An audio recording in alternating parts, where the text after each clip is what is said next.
Hello everyone. How's it going?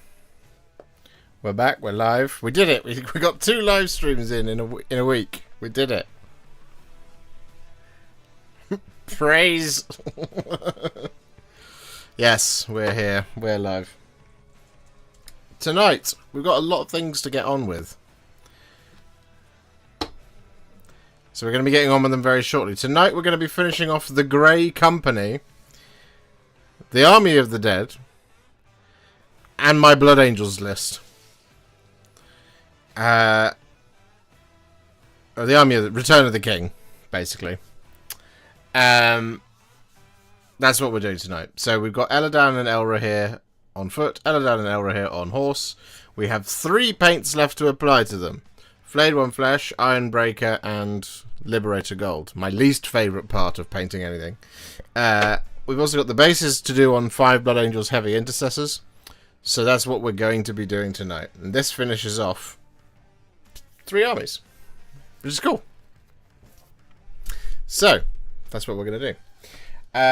So, the place to start is going to actually be on the bases, because we need to let some paint dry. And we need Dark Angels Green for that. Because these are my Blood Angels. And my Blood Angels, they have the Nuclear Wasteland, I think is what I called it in the video a long time ago.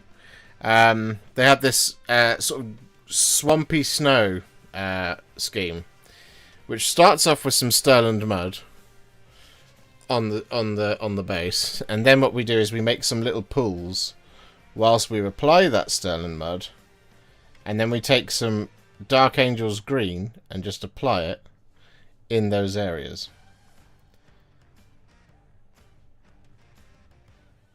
Like this. And then we wait for it to dry. So this is why we're doing it first. Because if we get this done first, it'll then fully dry by the time we've done, say, the Ironbreaker and the Flayed One Flesh. Which then means we can pop back to these. Apply some Nurgle's Rot.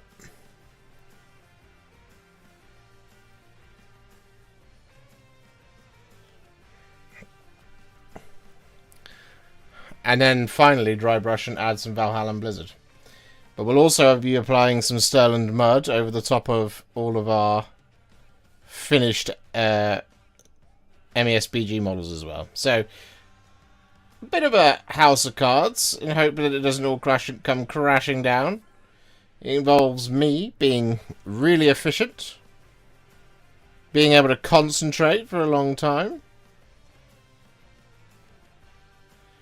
or at least just being able to concentrate enough to be able to get through it, you know. Which I find at the moment is the hardest thing for me, is being able to focus down on things. That's why some of my videos might have very recently felt a bit erratic in their colour placement. So that's my bad. I can only apologise from that behalf. Edward, thank you very much for being a member for 32 months. He says, insert funny thing here. So if anybody wants to have a shot at inserting a funny thing there, Edward's is giving you is giving you permission. And Ricky Drinks Pay has been a member for 35 months. Thank you very much. Very, very kind of you for your months of memberships. Good evening, Chris. Hello name is long enough to be annoying. Absolutely smashing it with his Halls of Thranduil.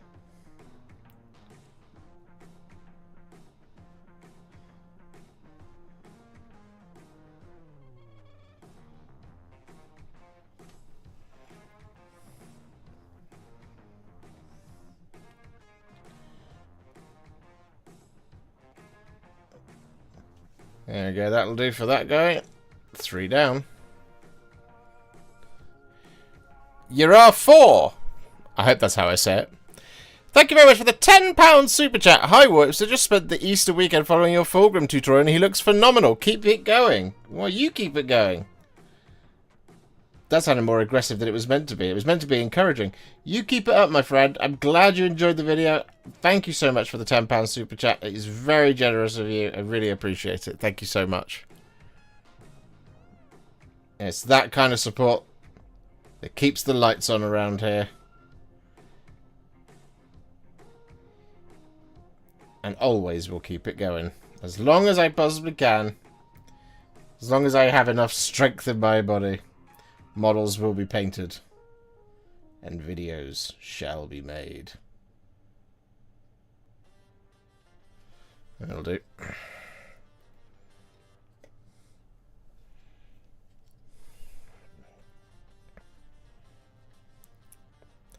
Hello, Peter.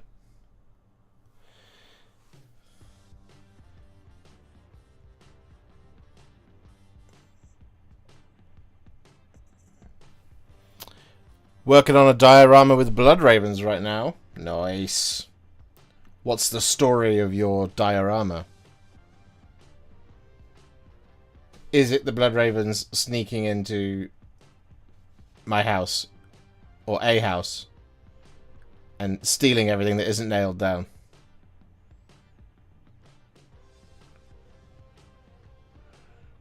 Wearing little burglar outfits.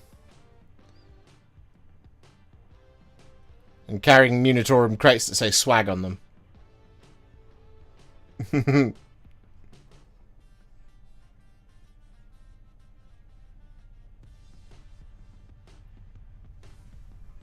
Alright. That's job number 1. Done. Where did that meme of the Blood Raven come from? It comes from... It comes from Dawn of War. Dawn of War, they have a lot of, like, relics of the chapter. But it'll be things like, Gladius of Gilliman, for example. They have all of these relics of the chapter that you can equip your Blood Angels characters with. I think it's especially Dawn of War 2 or 3. It depends on, I can't remember which campaign it is. But you can, you know, like when you, in like, for example, like World of Warcraft, when you pick up various different rarities of gear. Within that, they've got a lot of things that are like the Power Fist of Dawn. And you're like, why have you got that? But it'll say this is a chapter relic of the Blood Ravens. And it's like, ah.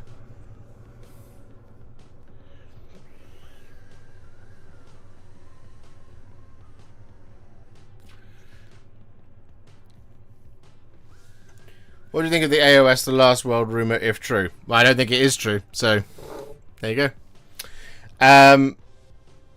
How thin is your paint for edge highlighting? Can you show it? The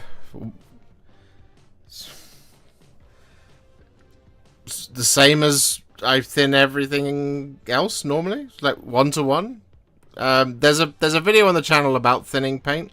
There's a couple of videos on the channels about thinning paint. You want to be able to run your brush through it so that it doesn't leave a tide mark on the palette. Basically, is the vibe. I would show you, but I'm a little bit messy and covered in stuff at the minute. But there is a video on the channel. It's like what 1-to-1 mix of paint and water. Nearest damn it, that's kind of the ratio.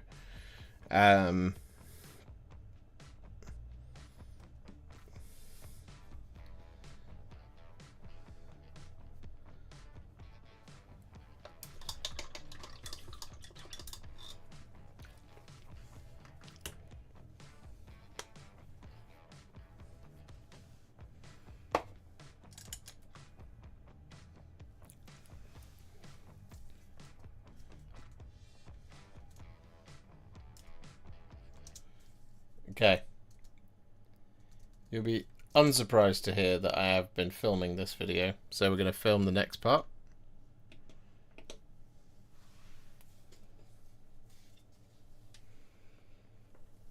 Of course, with the eyes now all done, it's time to take some thinned down flayed one flash.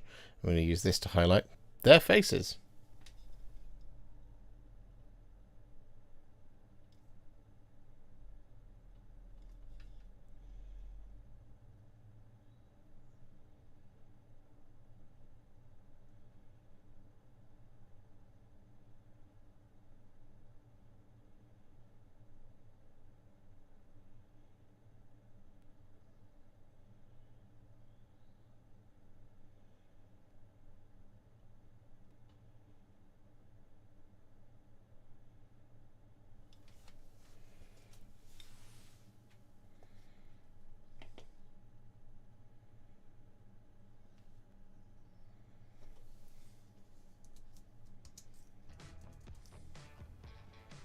There we go.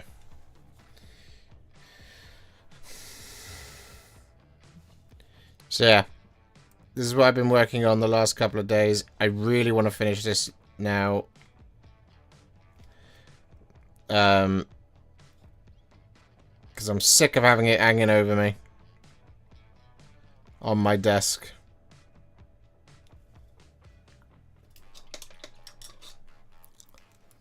Is this Grey Company and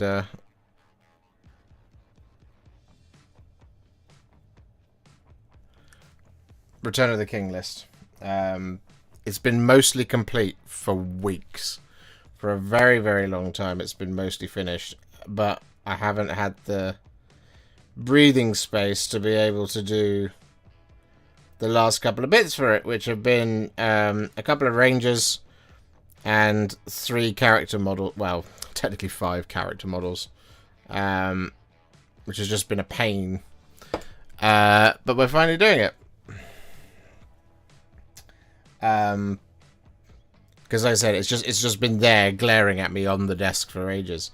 And this means I can finally move it off once this is done. Because if I move this off the desk, it will not go back on the desk for a while. Because I'm very much if you put something out of my line of sight, I can forget about it entirely.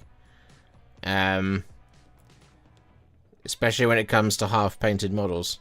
I always forget, for example, there is a Mega Gargant that is half painted, and it sits around the corner in a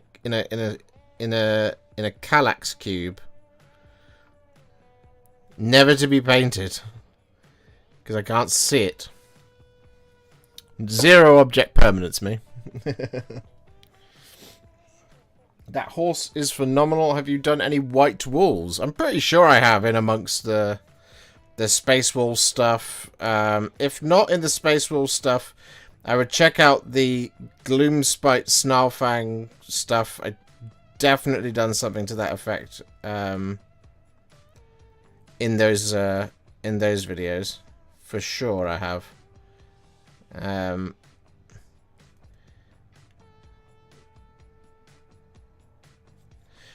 Ultimately, your best friend for painting white is to start from Greyseer. It's a little bit darker, which means you've got headroom to go up rather than you've got nothing but space to come down.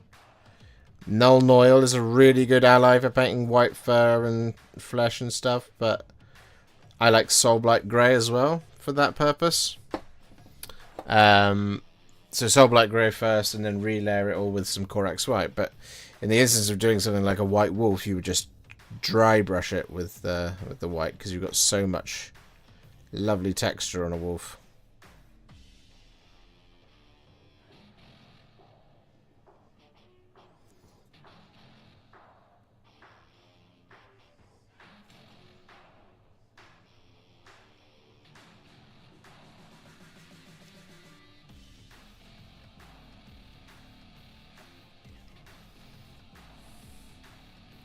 Done.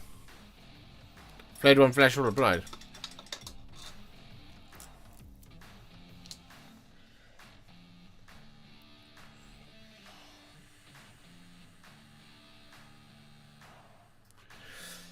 Is there a way to make a cheap thinner for airbrush using Citadel / Vallejo paint? Yeah, I mean, Lamy Medium I think will just work fine in an airbrush. I'm not the best person to ask for airbrushes though. I've only used them like once or twice. Hey Warhipster, I'm a long time watcher of your videos. They greatly help me with my painting, which helped me greatly fight my depression. Thank you. Oh, you're very welcome, Kevin. Thank you for choosing to fly with Air Warhipster. No, I'm glad I could help. I really am. Means sick of me asking about it. This is one of those lists you don't really ask me about, though. You asked me about all the other ones. Do you know what I'm going to do? Boom, have 5 gifted members.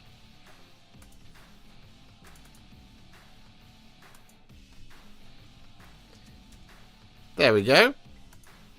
Snipe some grey names in the chat. Lovely. That's what we like to see.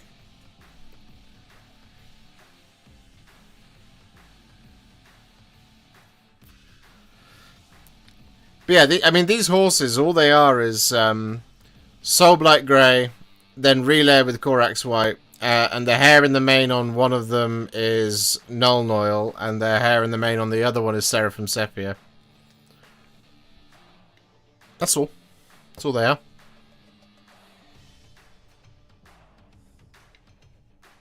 Nice and simple. I generally try to keep the MESBG videos as simple as possible, because there are some models that are beautiful, and this list is a perfect example of it. That this list contains the 3 hunters, which have a gorgeous new plastic sculpt. But it also, everything else is then metal, like, or resin. So the sculpts are somewhat mangled and don't look so great,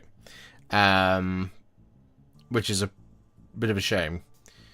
So rather than over-engineer the schemes, we try and keep them simple until there's such time that they release new plastic versions, and then we'll make them a little bit more complicated. But they don't need much more than that, because they're not overly detailed. But there's a lot of, like, I would say, accidental detail in metal models. I love painting metal models; they're fun, but because they're often quite beautifully simple. But yeah, they don't always look the best, especially in, like, the faces, for example. How are we getting on, Dark Angels Green? Yeah, nearly dry.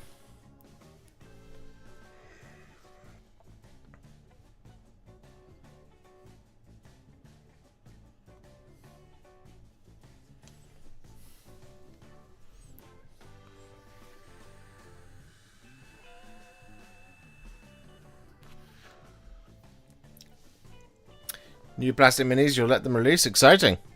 Time for Ironbreaker. Ironbreaker for you or Ironbreaker for me? Ironbreaker and Liberator Gold are the next 2 that we need to do. But do we do Liberator Gold first? Because that'll take longer. Much longer.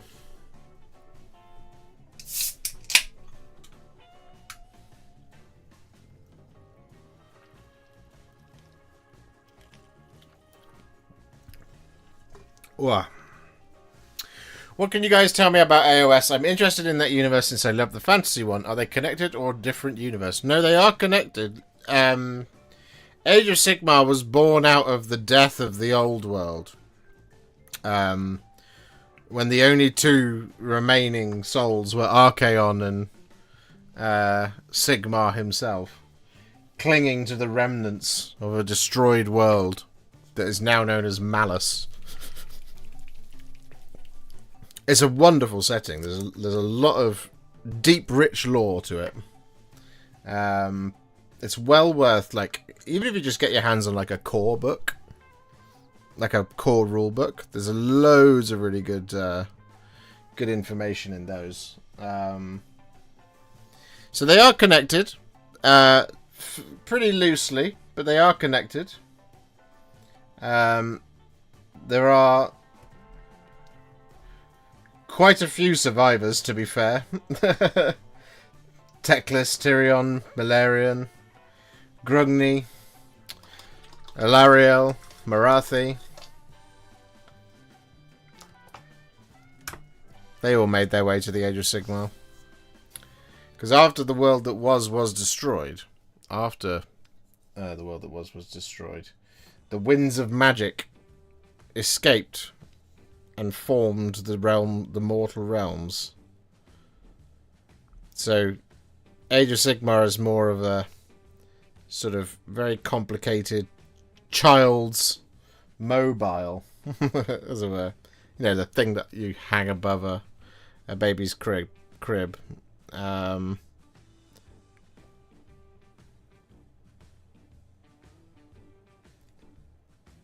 Of all of these corporeal realms that are made out of the former winds of magic.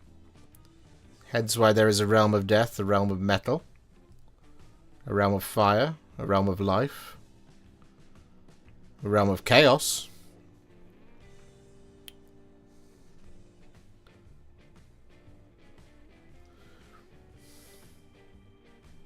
and so on and so forth. Thank you for the sub. You're very welcome. If you're not already, do join us over in the Discord.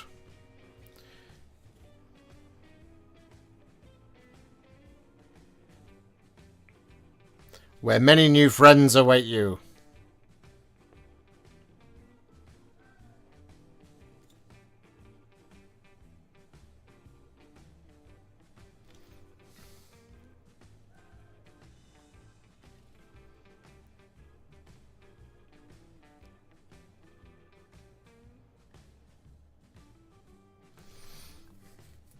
I think once we move, I'm gonna start scheduling in some Discord based members hangouts type things semi frequently. At the moment, it's one of those things where it's like we're just not set up to do it properly.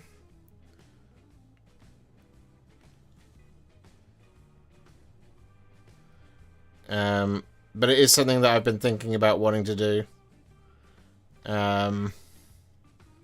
Especially wrapping in some of that kind of Tales element, that sort of thing.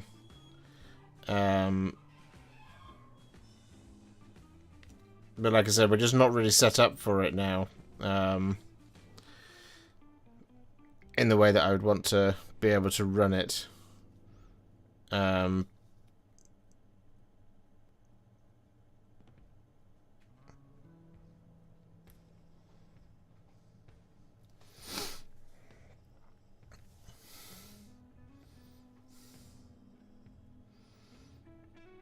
That was confirmed to me the other day. An individual asked me, would you ever consider running like an Ask Me Anything? I was like, well, I've done them before, but often what happens is you get a question about something that you can't answer. And I don't mean that in like, you know, oh, I can't answer that sort of thing, but it's like, hey, can we get a look at this model? And the answer is no, because it's in the shed.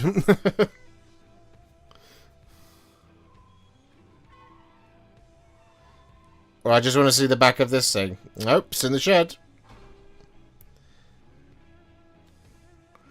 And it would be wildly impractical to bring it all in, as it were. So it's just stuff like that.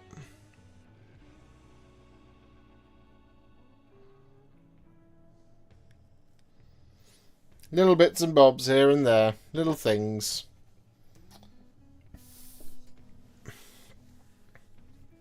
Since my favourite ones were the High Elves, the Lumineth got my attention. Lumineth are very cool. Lumineth, the second attempt by Teclis to make what he deemed as true elven individuals. Because at the end of the old world, Slaanesh ate every single elven soul. The elven race was destroyed. And then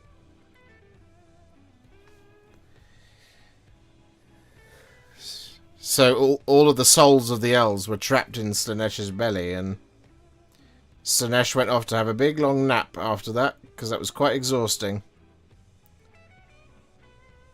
And it was much later when I think Teclis, Tyrion, and Malarian, and to a lesser extent Marathi, were able to escape, or Sigmar freed them. I'm not entirely sure.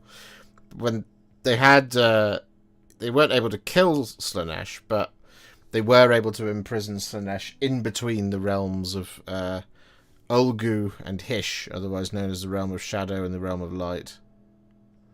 In a sort of sub-dimension called Ulgish.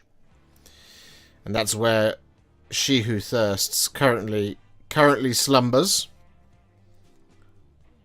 Though has shown signs that that slumber is nearly over, as the bonds begin to weaken. But Teclis began the long effort of retrieving elven souls from Slaaneish's stomach. And as he did so, the process was flawed to begin with. And thus the Idoneth Deepkin were born. And they're kind of elves, but not quite. For they lack a certain part of their soul. It's too far gone, too far consumed. It's missing. So whilst they're not corrupted, they're just bereft. Which is why they raid... That's why they raid the coastlines. Looking for souls, basically. But Teclis wasn't very happy with that. And so he was like, nah, these are failures, let's get rid of them. And the Idoneth were like, well, hold on. Hold on, Dad. Why are you trying to kill us? That's not okay.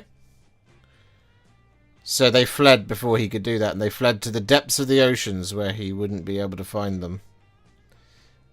Hence why they live at the bottom of the sea.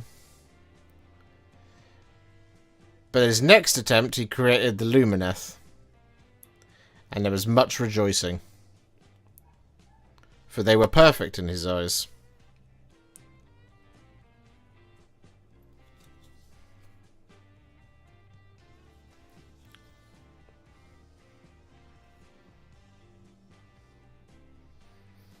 I'm saying all this with complete and utter confidence. I'm pretty sure I remember a lot of AOS lore, but if anybody says that I've got that wrong, please do contradict in the chat.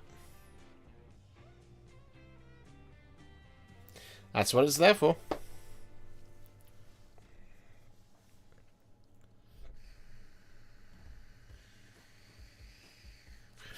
Nope, Tyrion did survive. The twin souls, Tyrion did survive. However, Tyrion is now blind. We haven't seen Tyrion yet. Tyrion hasn't appeared on the tabletop. I think he will eventually. I just think they probably decided that maybe they should cool it with the amount of Lumineth releases they were doing, because there was a pretty funny period where the first lot of stuff came out with the Venari, and they got a battle tome in order to play with the Venari, and Teclis was part of that release. And so that was the Wardens, the Cathalar. There was a couple of extra characters. There was Eltharion as well. And there was the Dawn Riders as well. And the Sentinels. So yeah, they had a bunch of stuff. And then 9 months later, the second Lumineth Battletome came out in the same edition, which then also brought all of the Huracan stuff and things like that. And it was like, huh. I didn't feel like it was that long ago since we had a Lumineth Battletome. And they were like, no. Turns out there was a whole bunch of other stuff just lying around that we didn't release. It's like, ah, cool.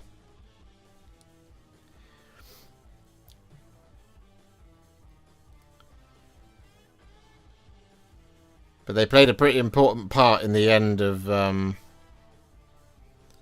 Soul Wars, at the end of 2nd edition. Teclis decided he'd had enough of Nagash just being Nagash. So went to go and teach him a thing or two about being a god. And they had a big old fight. And Teclis very nearly lost that fight. But he was able to prevail when a number of Luminarchs of Hirsch all just powered up and just absolutely punted Nagash.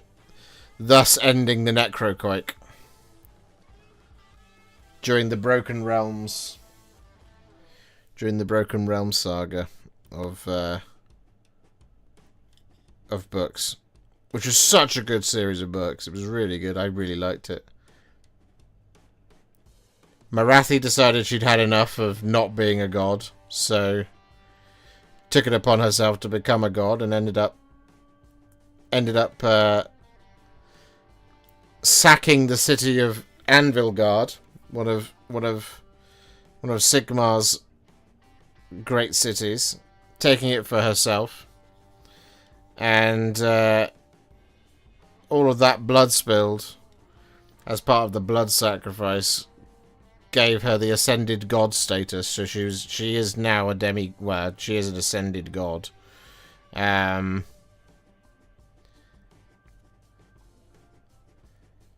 the Stormcast were absolutely furious and wanted to go and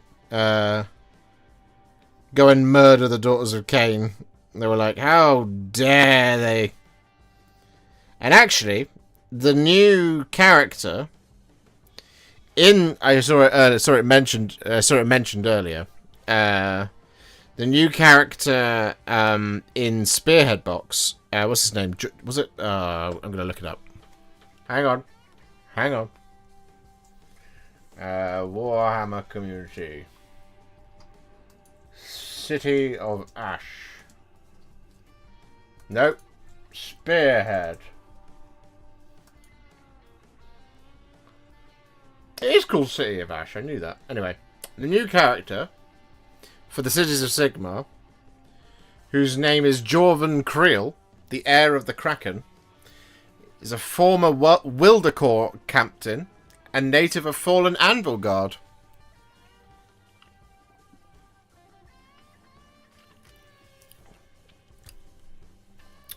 So he's from the formerly it's now, I think it's called like New Harkural or something now, but he is from Anvilgard that Marathi sacked and murdered all of her allies, and then were just like, I'm a god now, who wants to be friends? And everyone was like, we don't want to be friends. There was a great council held in Broken Realms just towards just before shortly after Broken Realms, the series continues. It's a great council held by a lot of very significantly senior people in the forces of order, where they all get together, and the Daughters of Cain are just left out entirely. And the Celestant Prime, Big Daddy Celestant Prime, is basically saying, right, we are going to go and eradicate them from the face of the earth. And everybody is like, yeah, sounds good, Celestant Prime.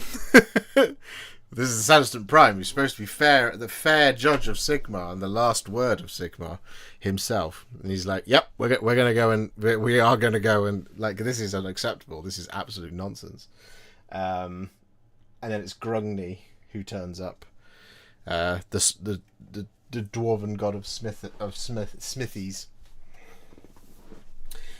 turns up and says, I don't think we should do that. And everyone sort of goes, oh. Oh, you're someone important, and you don't think we should do that? So then he spends the next few hours doing a lot of hardcore diplomacy, and eventually they decide, no, maybe we shouldn't go and murder the Daughters of Cain. It's great. It's fantastic.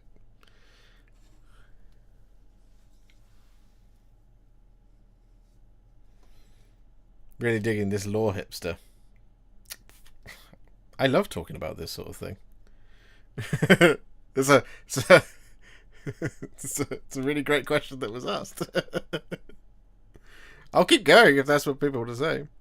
Stormcast, from what I saw, they were once mortals who transcended into Sigmar soldiers, I believe. They basically immortals, but every time they die, they lose their memories, but I could be wrong. That is an accurate description of the Stormcast Eternals. What they are is... Okay. The brief overview. After the old world dies, Sigmar is found by himself. Archaon disappears. Sigmar is found by himself, clinging to the remnants of the world that was Malus, right? And he's found by I want to say Dracothion, who is basically the god of dragons. He's the original dragon, the big dragon, the dragon of all dragons. Dracothion finds him and is like, "Hey, don't be sad. Look, I found this," and has the realms, the mortal realms are forming, and thus begins eventually something called the Age of Myth. And during the Age of Myth, Sigmar roams about the realms, just sort of investigating and discovering and finding old friends. It's where he makes a grand alliance, or a grand pantheon of gods of himself. Nagash, they're best friends. Gork and Mork, they become great friends. Grungni being one of them, and then the other one, Grimnir. All of these gods start to hang out, and he finds all these people that he recognizes from the world that was, and he's overjoyed to find that there are others who lived. Anyway, during the Age of Myth, civilization starts to return to the mortal realms, and Sigmar is overjoyed that life as he knew it could somehow return. So mankind returns, elves start to sort of show up, dwarves and all this kind of thing, and obviously orcs and this, that, and the other, right? So all of these things start to show up. But of course, with all of that comes the inevitability of chaos, because at this point they don't think there is any chaos, but there is chaos. Chaos is out there. Chaos starts to seep into the mortal realms, thus disrupting this potential age of order that Sigmar, being the king of, the leader of the pantheon, hopes to install. Anyway, fast forward a little while. Chaos is in ascendancy. Grand cities and civilizations start to fall to chaos, and also are destroyed by chaos. And eventually, the realm of chaos opens, and Archaon rips his way into the mortal realms at the head of a grand host, and starts to lay waste to the new mortal realms. And it's at this point that Sigmar's like, "No, never again. I'm gonna fight them one-on-one the entire time." And Sigmar is a beast at this. He is the ascended god of order. He is the god king. He is a Sigmar, with his hammer, the Warhammer, Galmaraz at his side. He is unstoppable, but he's only one thing. He's only one god. That's all he can do, is he can fight the battle that's in front of him. He cannot manage the entirety of the mortal realms, and it's happening everywhere. So eventually he makes a decision that he's going to retreat to where he can sort of lick his wounds effectively. So they start to retreat to Azir, where they intend to slam the realm gate shut, and that will prevent chaos from corrupting, firstly, the realm of order, which is what Azir is, or the realm of heaven. But also, it's a way for them to regroup and figure out what their next move is. And it's during one of these great big climactic battles where Kairos Fate Weaver tricks Sigmar into believing that, I think it is Archaon is right in front of him, and so Sigmar hurls the great hammer Galmaraz at Archaon, but it's not Archaon. It dissipates. It's a vision, and it goes flying through this portal and disappears.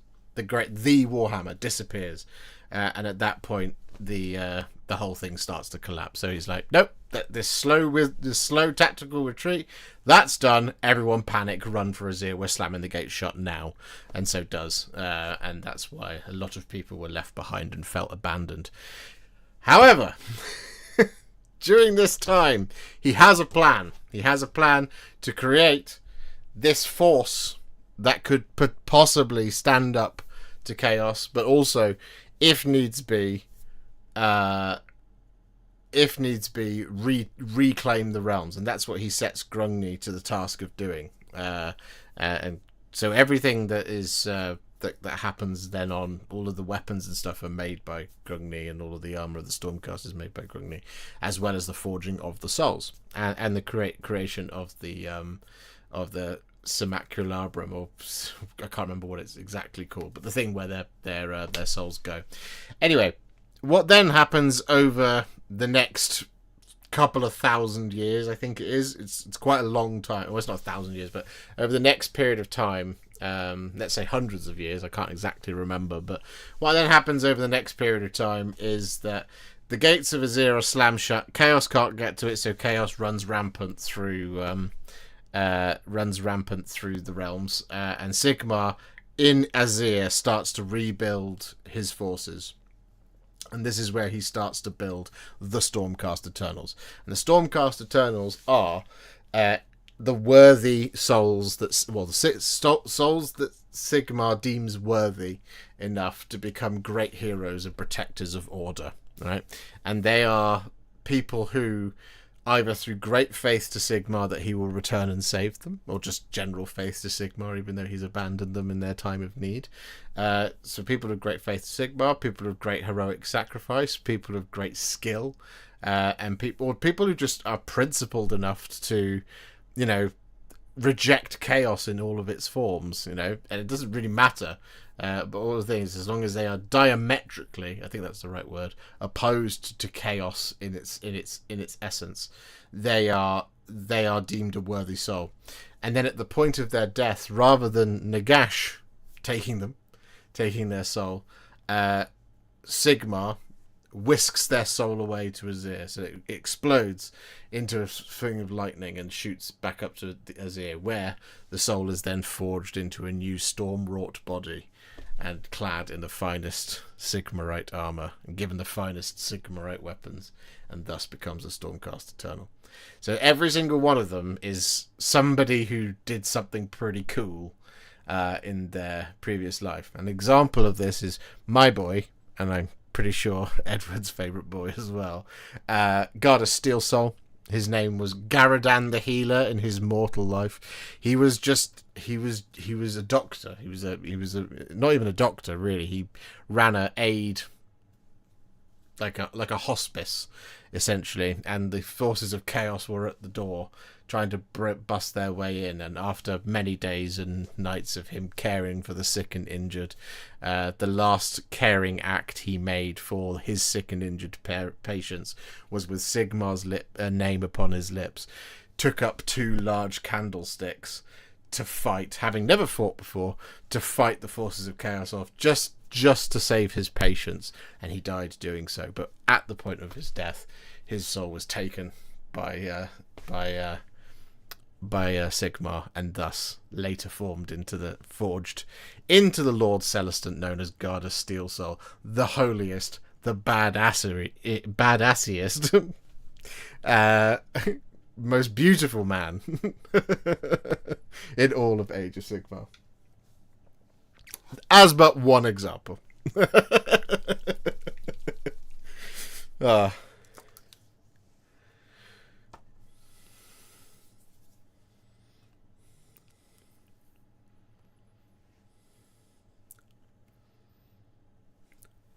Duardin defending elves. What happened to the grudges on the book?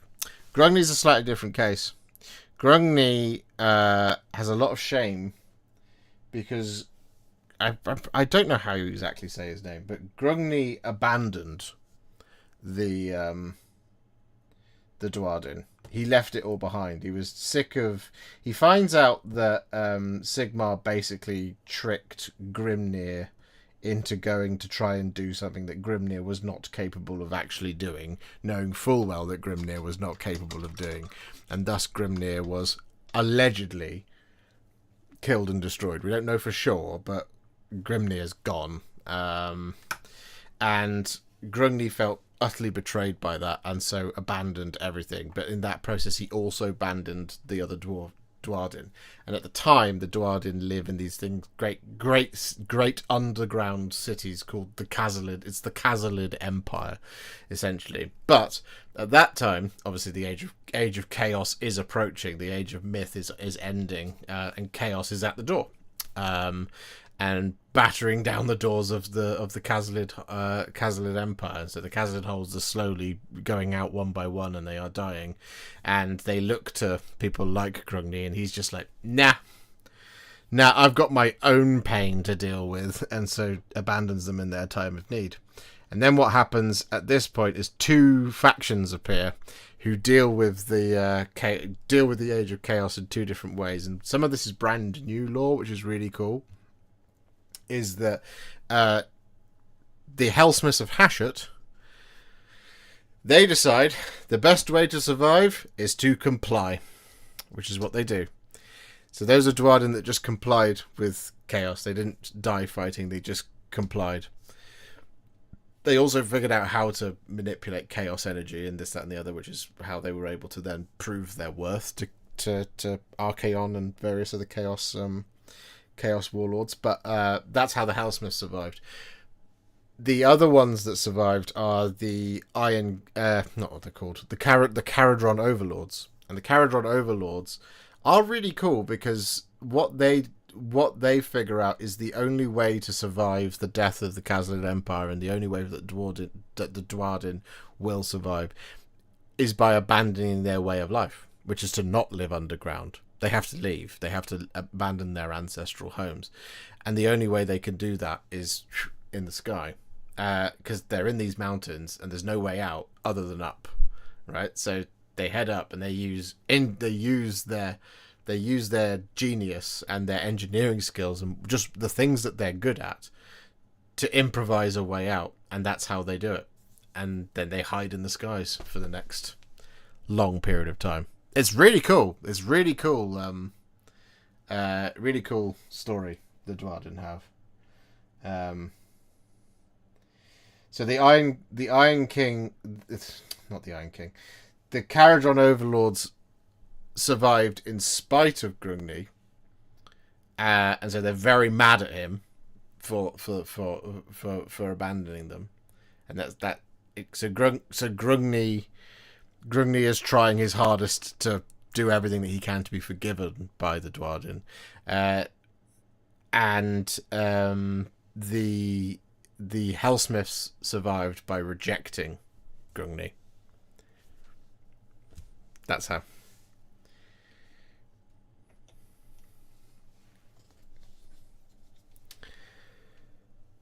So with that all done, it's time to work on the metallics. We're going to take some thinned down Liberator Gold. I'm going to use this to highlight, well, funnily enough, all the gold.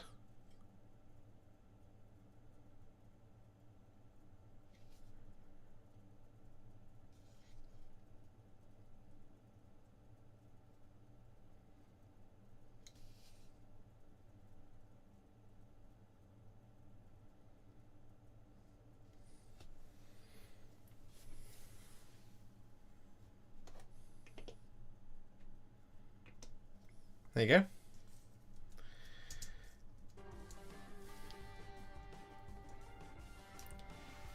As ever, chat, if you're enjoying Storytime with Warhipster, please do leave a like on the stream. And if you're really enjoying it, do consider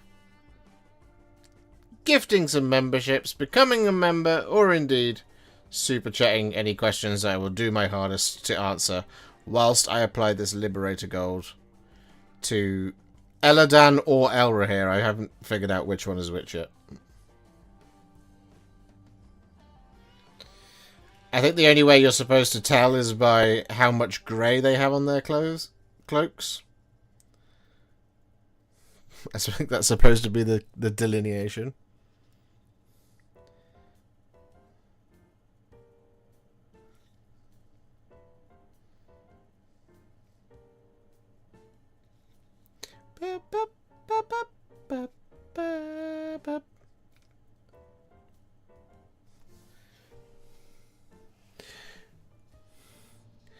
Grungni, that piffling worm who betrayed the Bullfather. But did he? Well, yes, he did. But did he?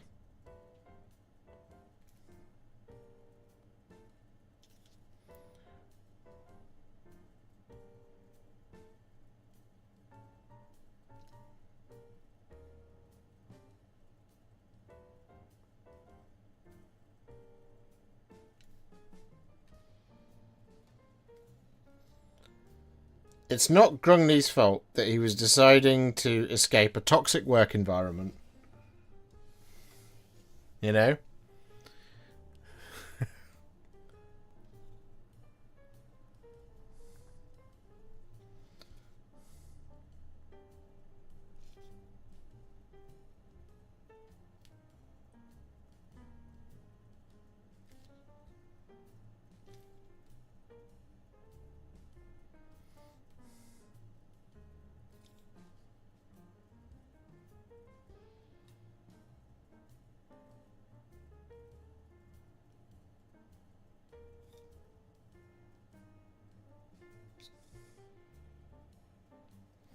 There's a fantastic moment in Broken Realms Be'lakor.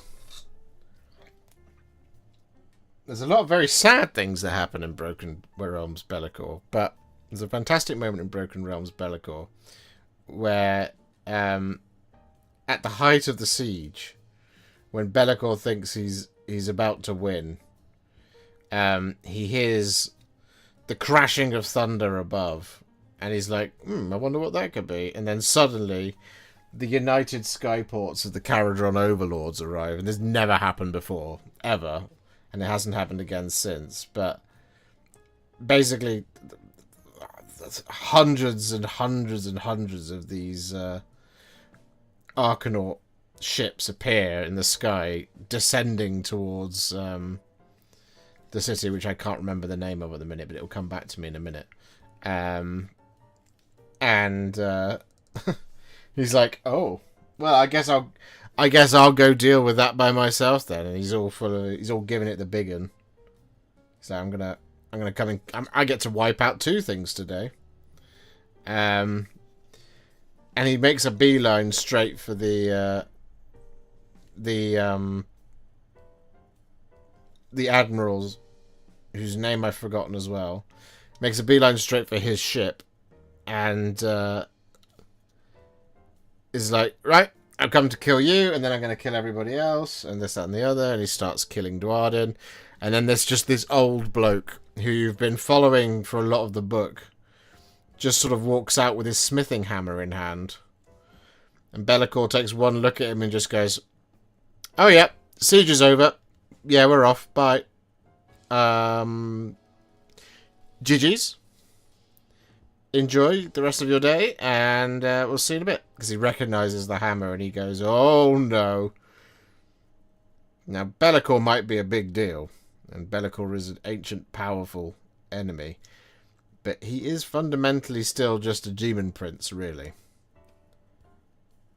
Despite how he thinks he should be the Everchosen. Despite being the father of the Everchosen, in some way, shape, or form. Despite thinking he's the biggest cheese in all the mortal realms, Be'lakor also knows that he cannot go toe-to-toe with an actual god. And so just goes, "Nope, peace out, see ya." It's very, very cool.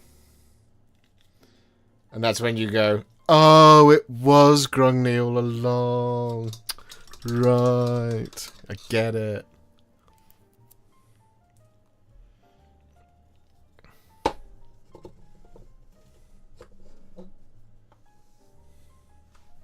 Now please do the story of Samwise the Brave. It's one of my favourites.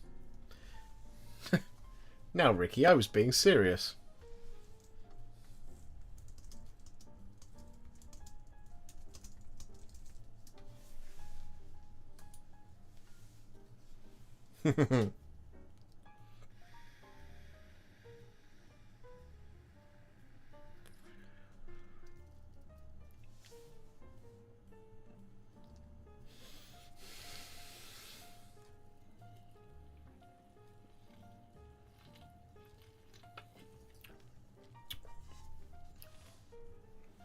Our story begins. When Mr. Bilbo Baggins of Bag End announced that he would shortly be celebrating his 11th birthday with a party of special magnificence, there was much talk and excitement in Hobbiton.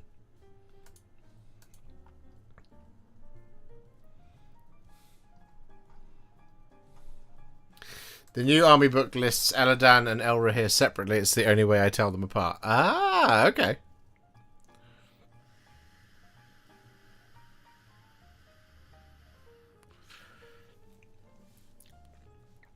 Tell the story of Lyncho the cheapskate trying to buy a Leviathan box on the cheap. It's a sad, sad tale. I don't like to hear that.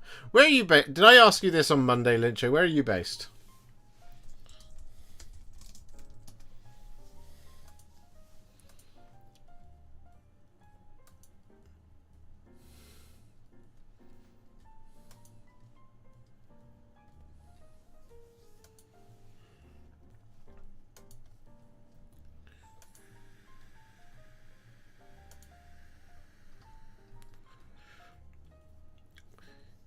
In Jersey. Ah, yes. I was about to say.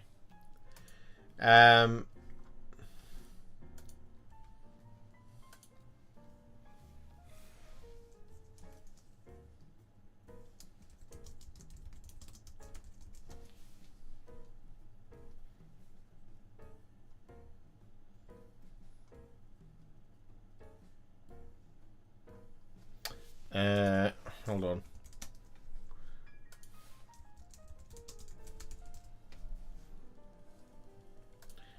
Why can't you just...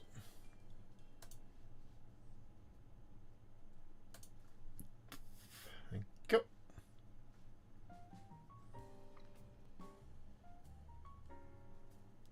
Oh, it's called the Combat Patrol starter set now. I thought it was called the Command starter set. Or have they just renamed it? And it was called the Command set. Because that comes with nearly everything, if you haven't already found that.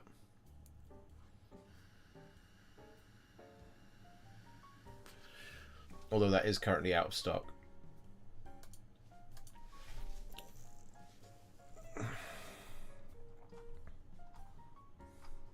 It's the same. I thought it was. I painted Elldan with a green cloak and Elrohir with blue to make it easier to tell. I had intended to have it the other way around, but I couldn't tell until I had already done one. That makes sense. Yeah, no, I was looking at the box art. For some reason they've painted it silver. It's really weird. It's really, really, really weird. That they've painted it. If you go and look at Elldan and Elrohir on the Warhammer community website, oh, not Warhammer community, on the Warhammer website, they've done it silver, and I've no idea why. It's very, very odd.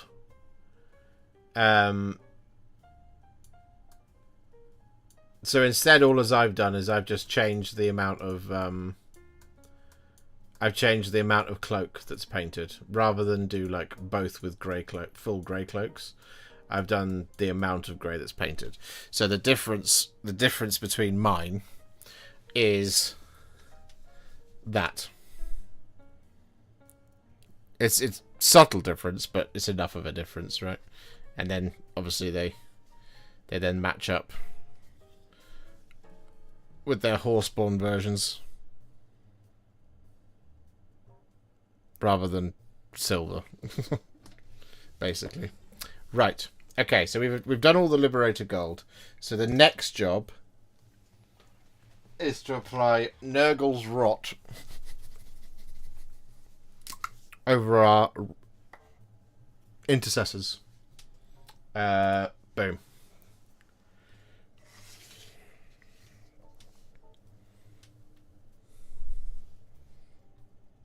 So what we do is we take that Nurgle's Rot, now that the Dark Angel's green is fully dry, and we just apply this like that.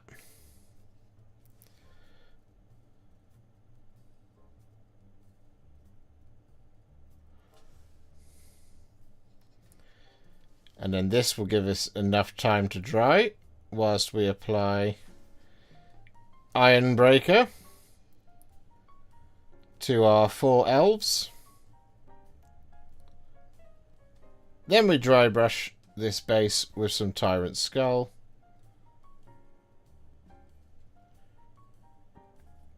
Add some Valhalla Blizzard, and thus we have finished everything we needed to finish.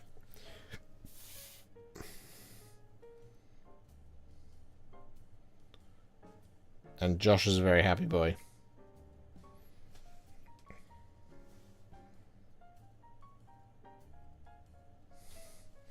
And if it's not fully dry by the time we've done all of the Ironbreaker, we'll apply some Stellan Mud to the Lord of the Rings miniatures as well. Because I'm nothing if not consistent and very boring with my bases.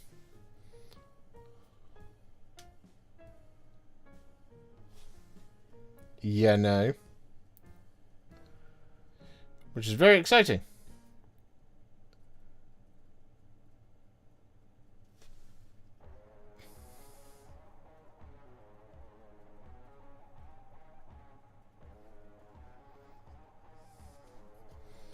2.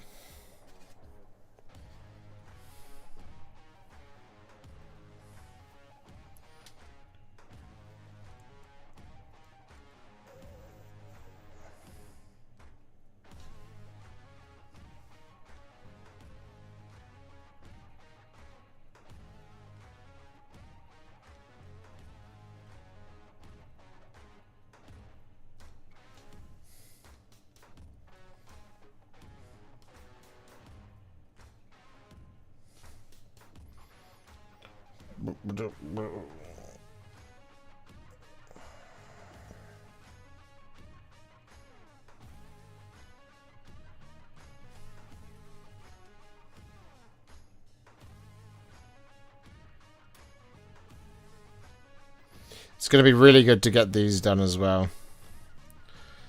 because these have been hanging over me for a little bit. All because I had a stupid idea to take 100 Space Marines, but I wanted some extra Heavy Intercessors. I didn't have to do anything for this. I could have just not. Could have taken Custodes and had a really nice time. But no, I'm taking Blood Angels.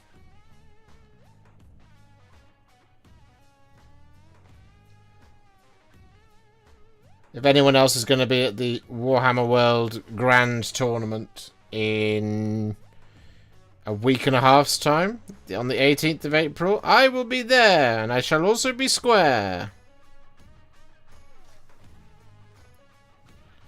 And if you are going to be there, I hope not to face you on the battlefield. For I do not know what I'm doing. I'm so out of practice with 40k, man. You can count on one hand the amount of games I've played of 40k in 10th edition.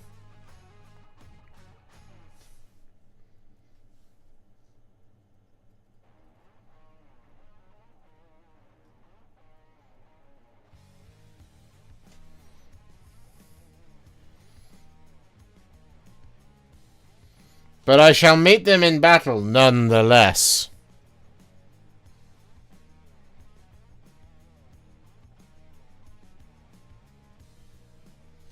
I ride to war, but not to victory.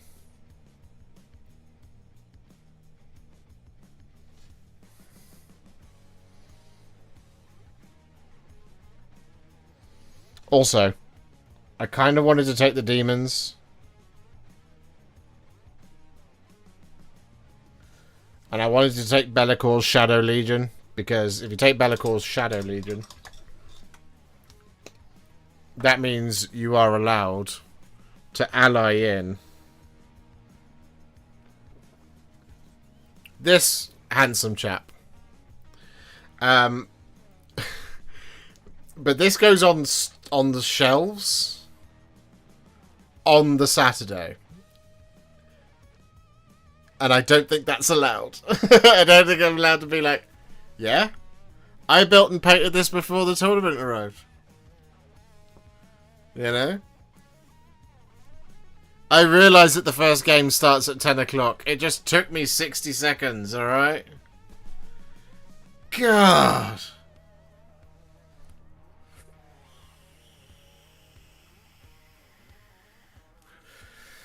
Do you plan to paint something older from AOS this year? You mean Alariel the Everqueen isn't enough for you, Lisu 3000? That's a... That's an old model. We've already done one. That was a big one.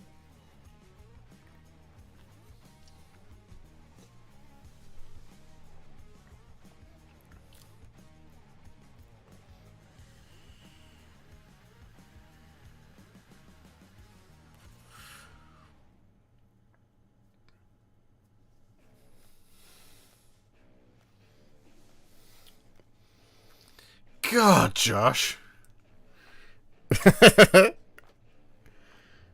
You gonna do anything this year?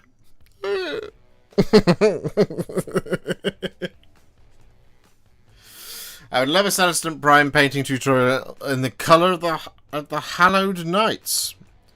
I would love to make that video for you, sir. However, I have no Celestant Primes, and I do not have the money to procure Celestant Primes. Just having me dry brushed and dipped it. Well, aside from the dipping, I did do a lot of dry brushing on the Defiler. That much is very true. Right, we need to do Ironbreaker, and then we need to, yeah, so let me just, I was just going to check my, yes, that's what I was going to check. So, we've done that, and we've done that, and we've done that, and we're doing that. So, Mars 4, 68, 170, 182. Is that right? That can't be right. Yes, no, that is right. Ha ha ha. This number is actually that. Just spotted it. Right. Where's my Ironbreaker? Ah, it's there. Okay. Okay.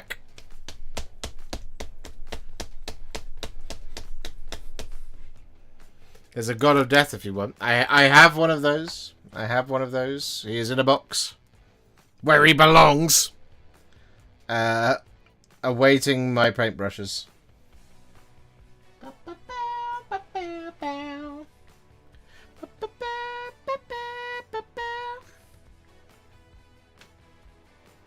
Oh, I might have thinned that down a little bit too much, actually.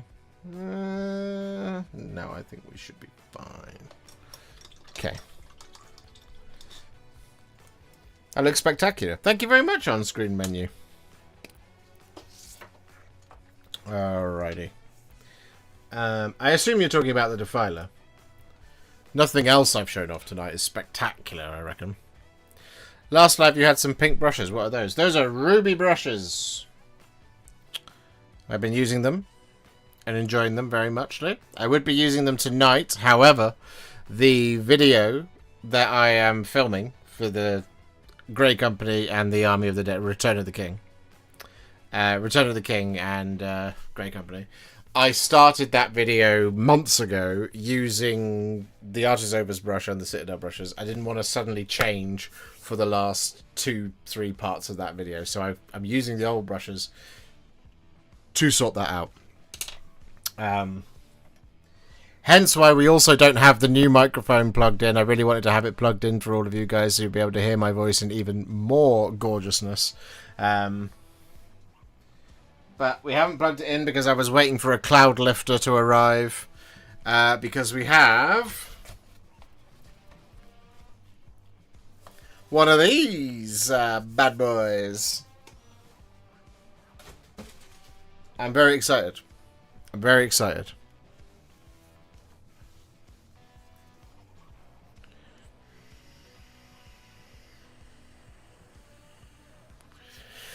So you're doing 2 miniatures a day on average. Want to break records this year with the Armageddon box? I wouldn't put it past you. I mean, I don't want to, but it looks like we're on pace to do so.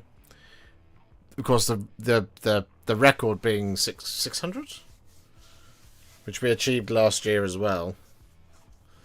Or was it a bit over 600? I can't remember. Anyway, this is what I'm talking about getting distracted. I'm going to highlight these and keep talking to you guys, and then I'm going to film the final bit with the last one. So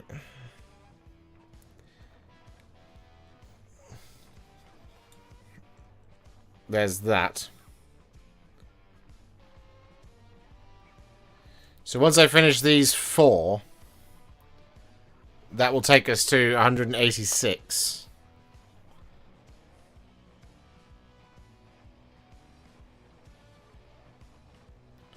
Which is pretty exciting stuff.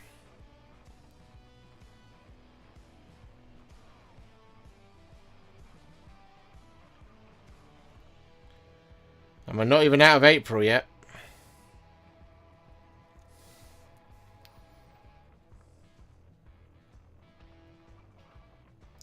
Let's just hope that April doesn't pop off for absolutely no reason, eh?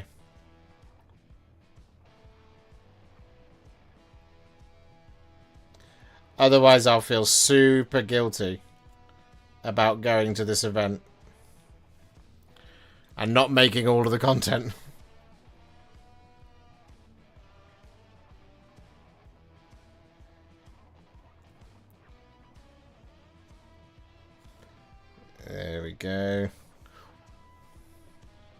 Thankfully, there isn't actually a whole lot of silver.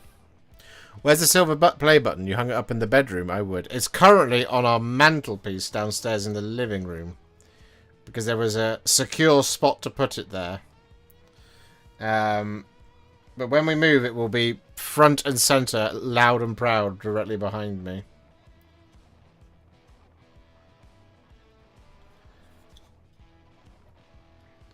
But I'm an extremely, believe it or not, I'm quite a clumsy, quite a clumsy person. And if I had it positioned where it was above the paints, I would almost definitely knock it off. And it would hit the Warhound Titan on the way down, which would then chip the paint job, break the model, and probably break the play button as well, which is why it's not currently positioned where it was. Now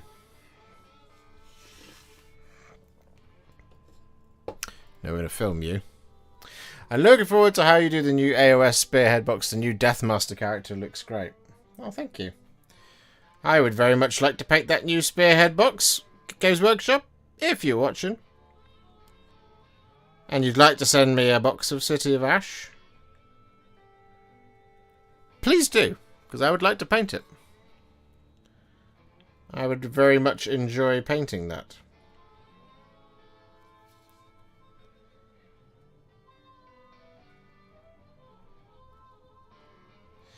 Just with a bit of warning as well, so that I can get my Fusiliers done. And also, let's hope that Spearhead box doesn't come out at the same time as all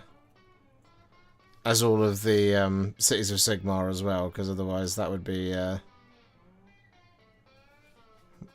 difficult. that would be a difficult week.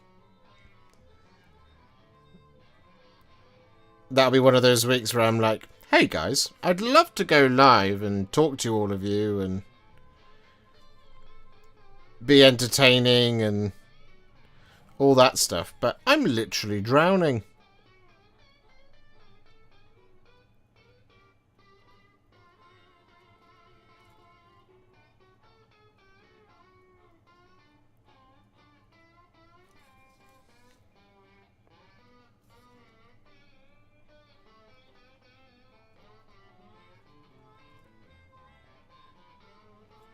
But yeah, here's hoping they send it, eh? Because they didn't send me Sand and Bone. I had to buy that myself. And then, naturally, I bought that myself and ran out of time to do it. So, it has sat downstairs with no progress on it whatsoever.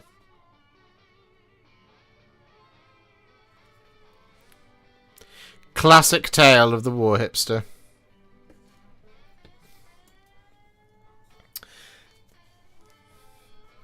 If Josh does a video on the Prime, we will get a new one. That much is certainly true. And is that something I should be mad about? I don't think so. Because I think if I do a video and we get a Prime, I'll be like, well, I mean, that's okay, because we got a new Prime, you know? And I do love the Celestant Prime, despite the fact he does look a little bit like a fat baby now in comparison to the rest of the beautiful range of models. Especially when you compare him to, say, Yndrasta. You know? It's one of those weird ones where it's like, do you do a new version of it? Because it is a... Like, in the same way they haven't done a... They didn't do a new version of, like, the Lord Celestant on Star Drake.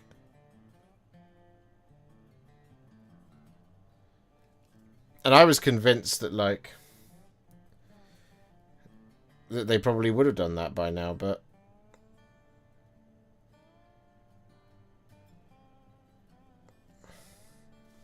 Yeah, it's interesting to me that they haven't done it. But I would like to see it.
They released a totally different Celestant on Astro Dragon.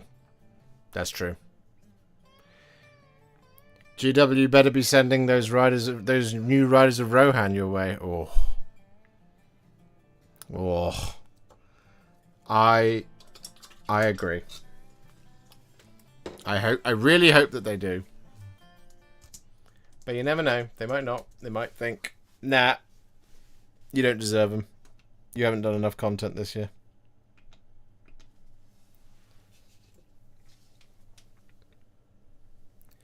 And so, with that all done, it is now time to finish off the great painting of the Grey Company and the Return of the King. And we're going to take some thinned down Ironbreaker. I'm going to use this to highlight all of the silver.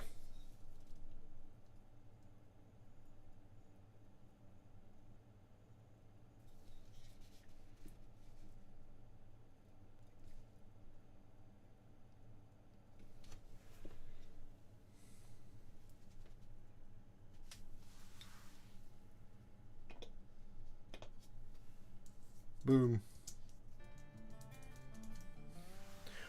Ba-boom.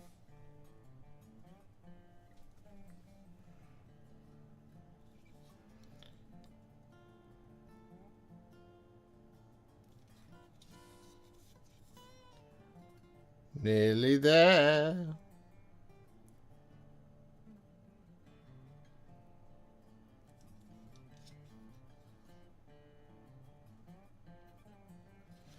Beep, beep, beep.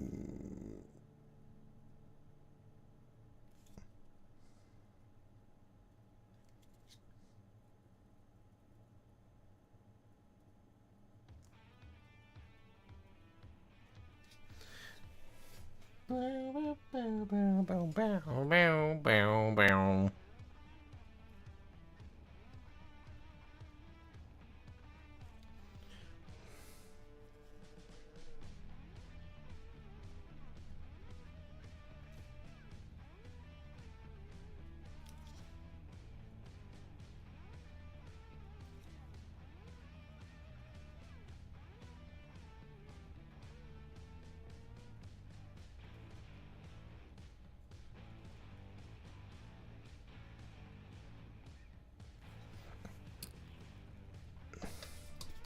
And so it was that Josh finally finished off a Middle-earth video.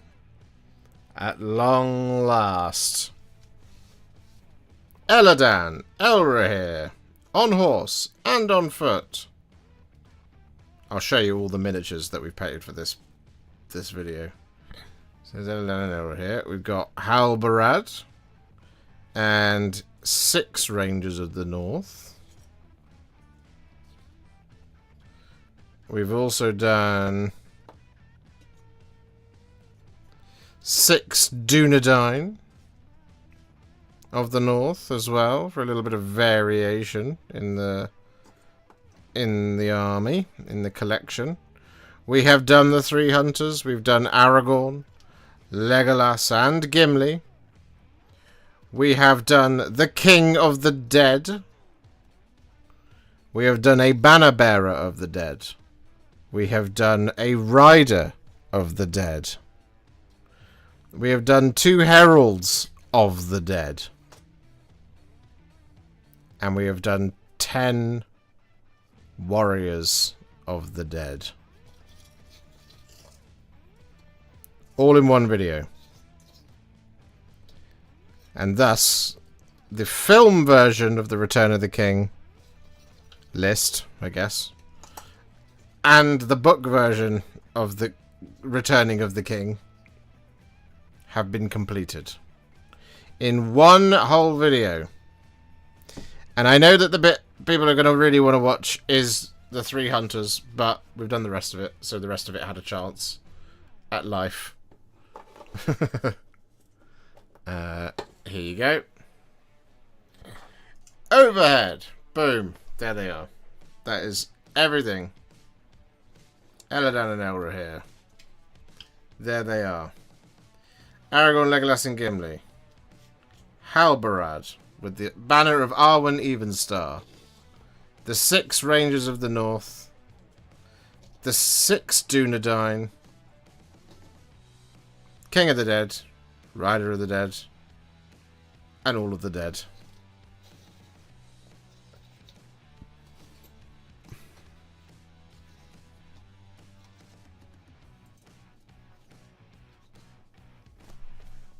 How's that for value?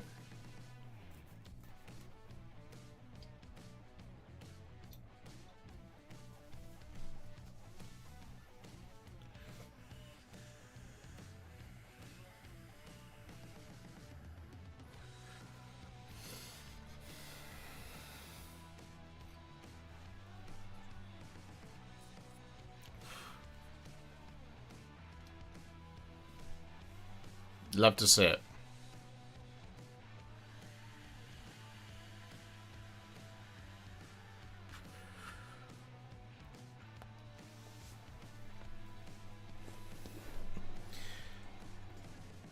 So that's 2 out of 3 of our armies.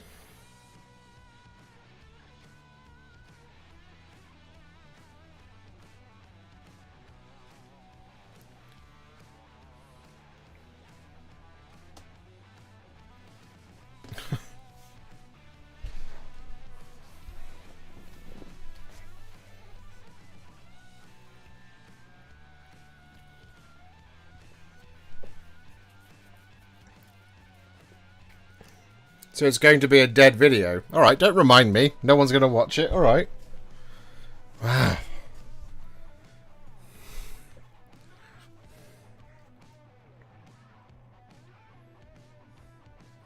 Alright. Our Nurgle's Rot is nearly dry. So whilst that's drying, we're going to apply some Sterling Mud. Where is my stick? Where is my stick? Oh, stick!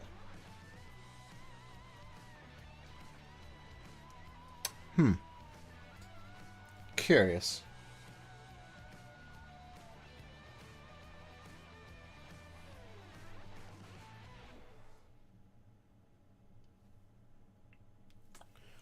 I don't see the stick anywhere.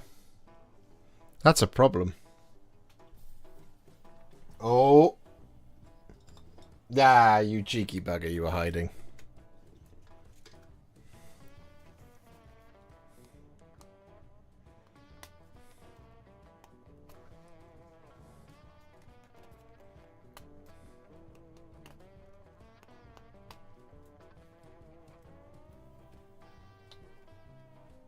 Once that video is out, what's next on the MESBG menu?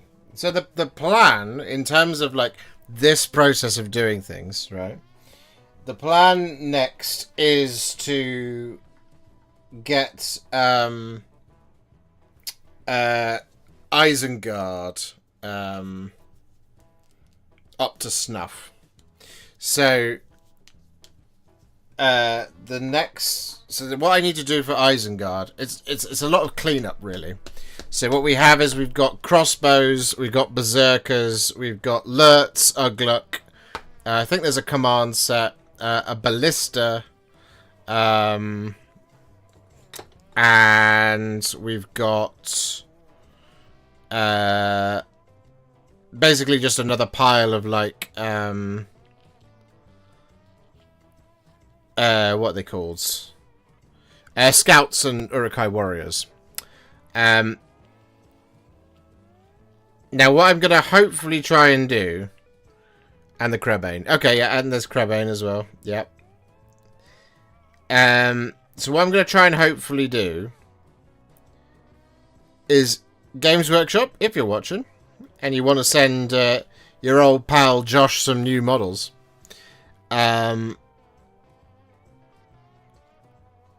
Hopefully, they'll send me the Wild Men of Dunland command set, and then we can incorporate that into that sort of video and do those similarly at the same time. Now, as to whether or not that's going to be a quick affair to do, I don't think so, but we will see.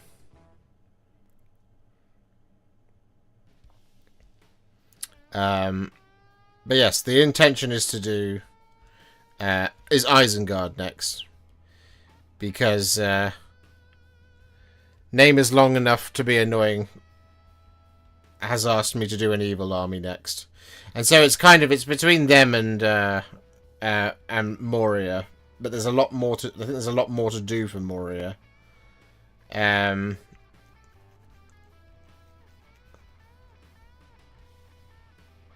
So Moria is going to be one of the ones I'll do a little bit later in the year when I know that I've got a little bit of extra time. At the moment, I am so rammed with things and stuff like that, which I know is very vague, but there's a lot of stuff to do at the moment, and I just starting something completely from scratch is a pretty challenging proposition at the minute. So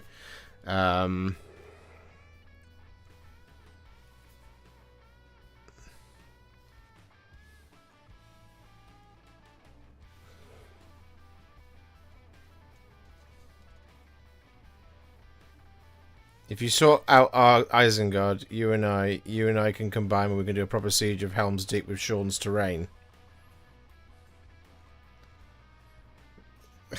Yeah? How much does that involve me painting? At the moment, it's like 36 or 37 models, something like that. There's 10 Urukai, 12 scouts. That's 22. Oh, yeah, it is actually close to about 40 models. 9,000 Urukai, obviously. Yeah.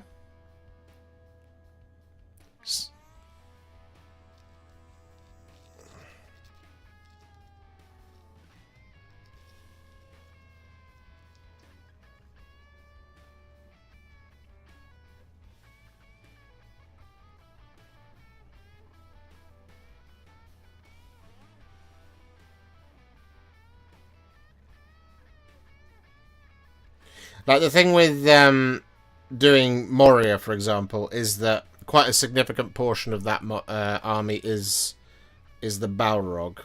And, like, for Army of the White Hand, or just generally anything Isengard, we have already done the, what's it called? The Battle Host.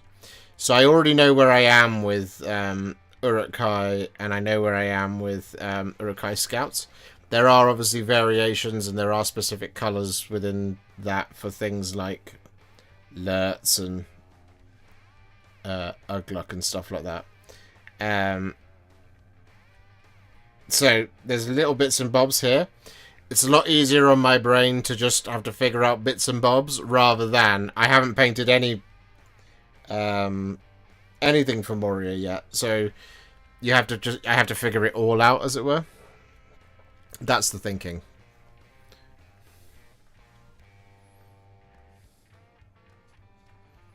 In my brain, anyway. But we'll see. We'll see how the year pans out. I have no idea when the new MESBG stuff's coming out. So, for all I know, the next thing on the list is the next MESBG release.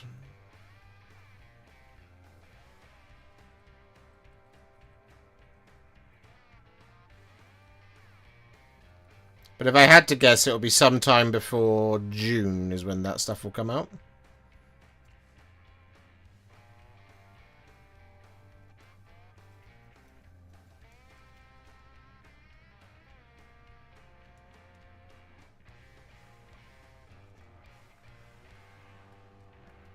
Bow, bow, bow.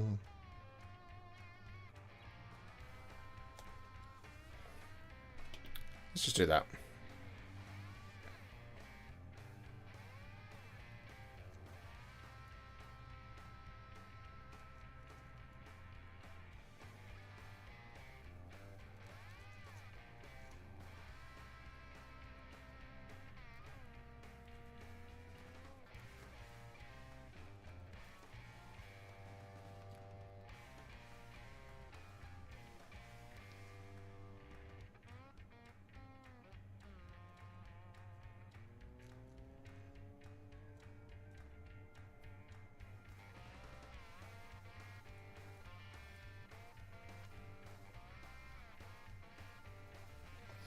I should probably also at some point figure out a way to do an army list which includes Arwen, because we've pretty much done all of that family now. She's the only one I haven't done yet. I mean Curdad as well, but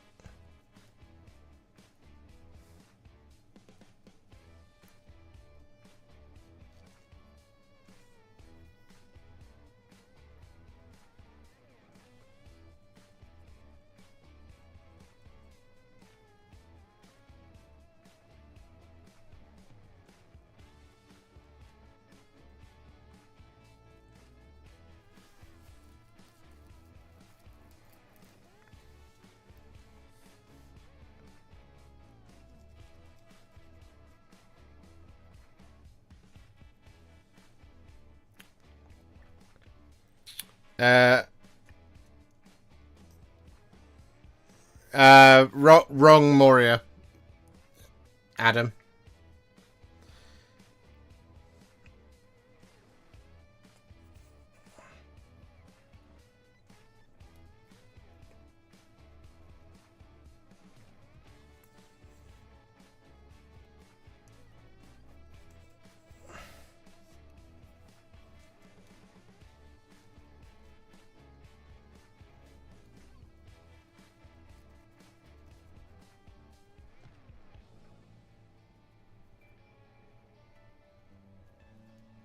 But thank you.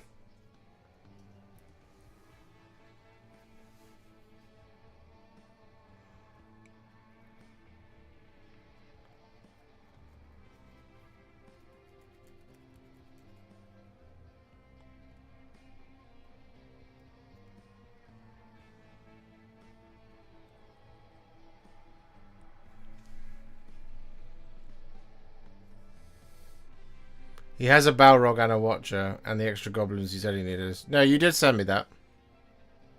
You did send me that. Don't send me anything.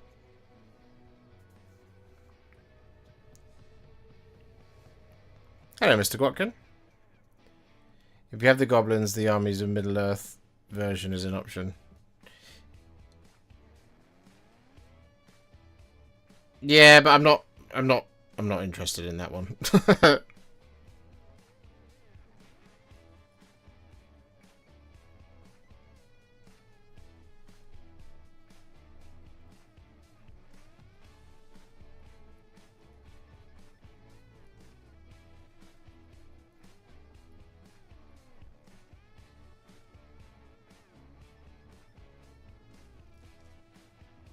As I often explain, I don't actually want to play with evil armies. I only want to play with the good armies. But I will paint evil armies because that's what you guys want. But they're not for me to play with. You know. Are we getting a Grey Company Contrast Plus Painting tutorial? Yes, you are, Jack Rosa.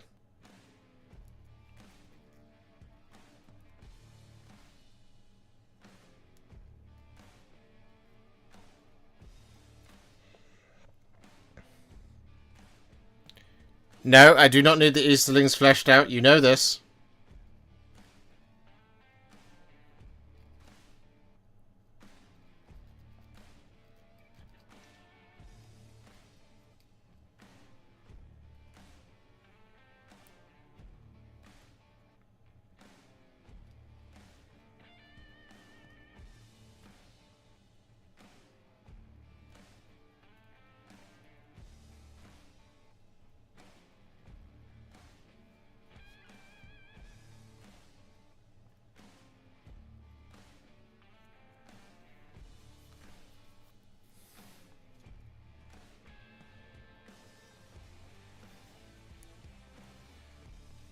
I think I'm the only one of our group taking an evil army to Ardacon. You may well be.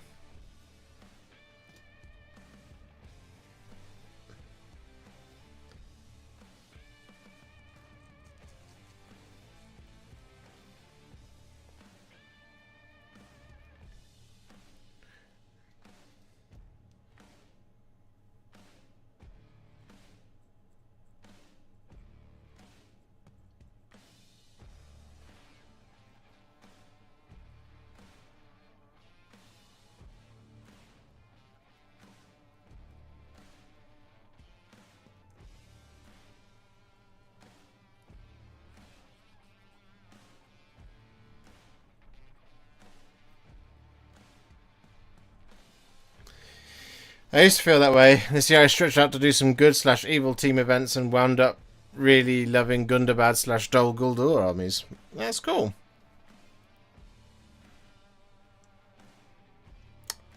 I can assure you that will not happen to me.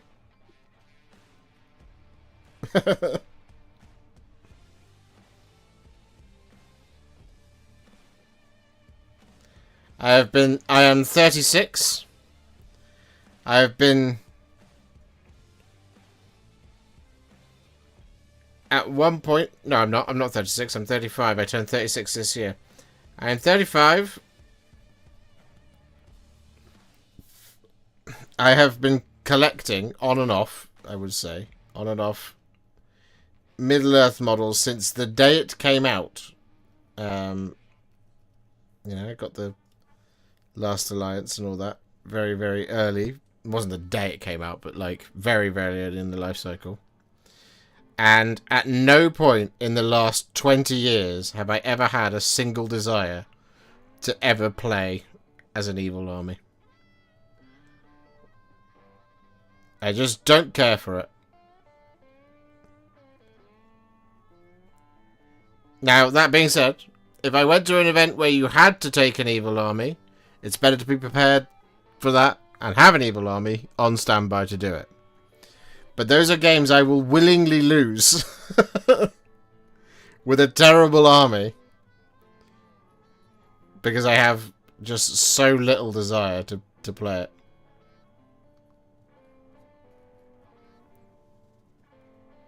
Even if they were like the best armies in the game, I still wouldn't want to do it.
I can't tell you guys how much I despise basing. This is the worst part of the hobby. No, it's not. That's building.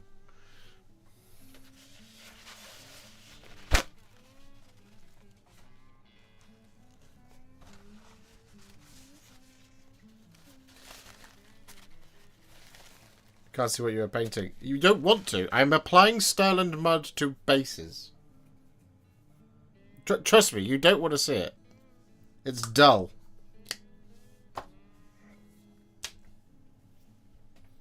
But what I will show you is me dry brushing the Blood Angels. Because we do now have dry bases for that.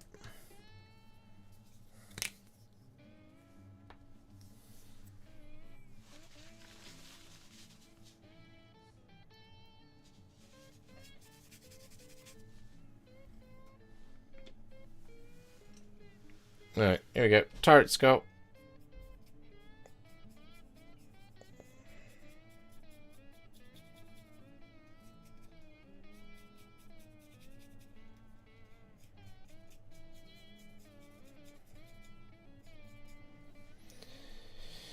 I didn't put anywhere near enough on the brush.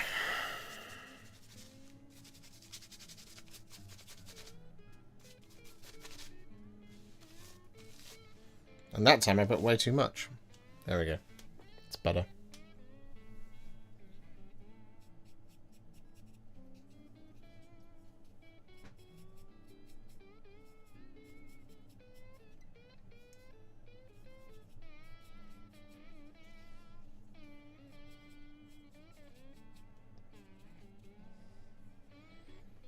One.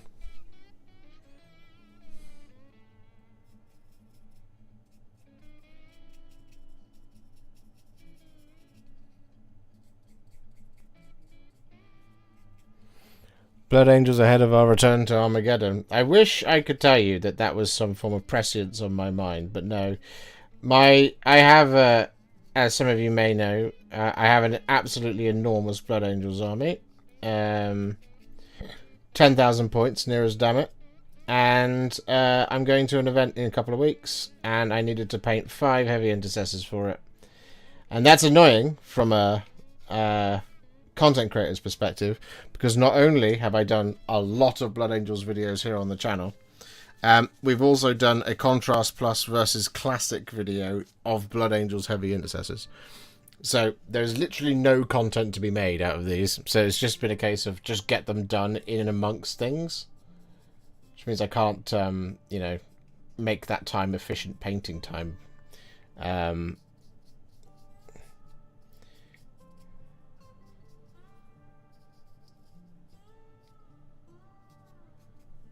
It's one of the hardest parts about being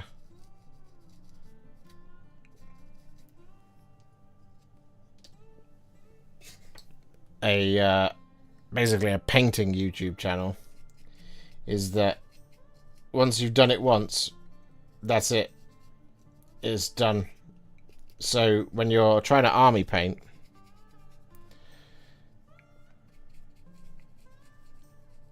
you can't do how to paint Blood Angels Intercessors, how to paint Blood Angels Intercessors, how to paint Blood Angels Intercessors, because you've done 30. Can't do the same video 3 times in a row.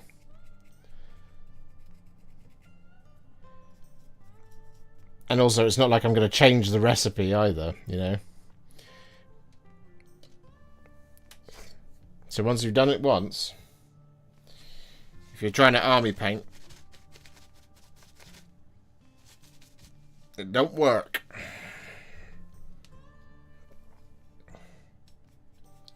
So you have to do it as part of some sort of, oh, I don't know, list-based video where you paint the Grey Company and the Army of the Dead. And the Return of the King and the 3 Hunters. All in one single video.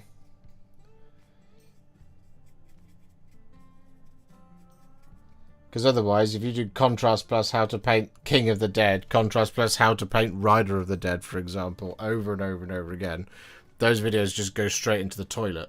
And nobody watches them. They're not useful videos at all. Are there any pictures around of your whole Blood Angels army? There is an entire video on the channel. It's under the channel showcases. You should be able to see a video of all of my Blood Angels, and that's not the full extent of all of them. There's still some stuff left to add.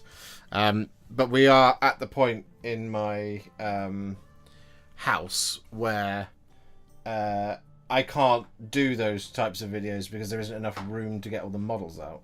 Because if I do that, I have to pack a bunch of models and leave a bunch of models outside on trays and stuff like that, and this, that, and the other.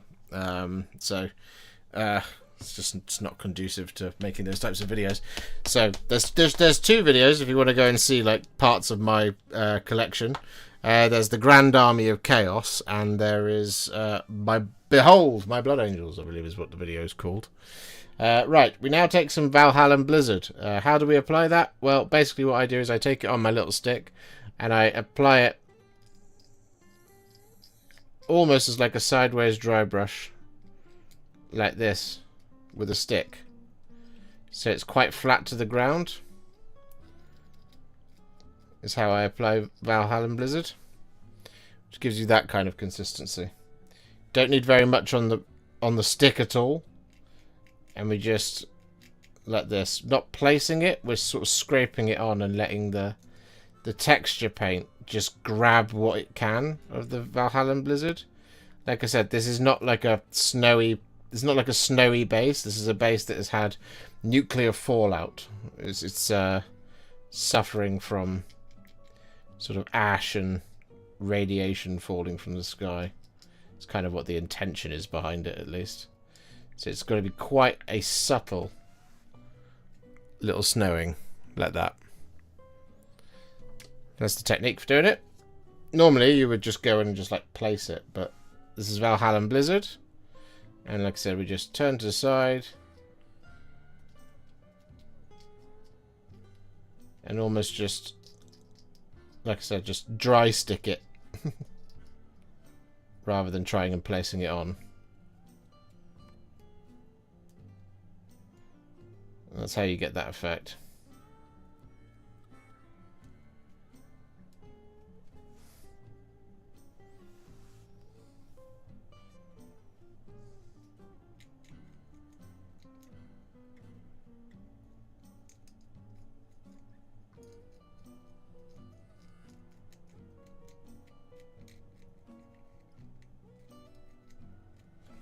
Yeah, I filmed that Blood Angels video whilst I think I was about a third of the way through the Leviathan box.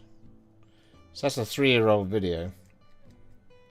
So obviously since then the actual rest of the contents of the Leviathan box have been added to that.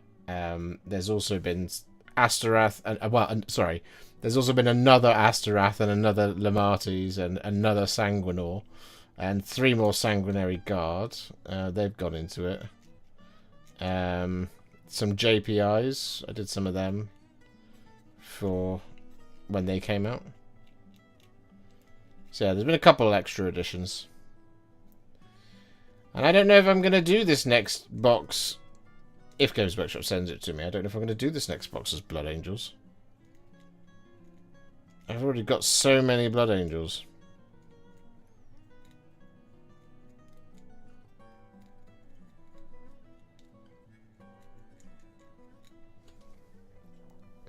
And like so many of that army has been replaced. You know. And as things stand at the minute, as far as we know, at least 10 more models are going in the bin.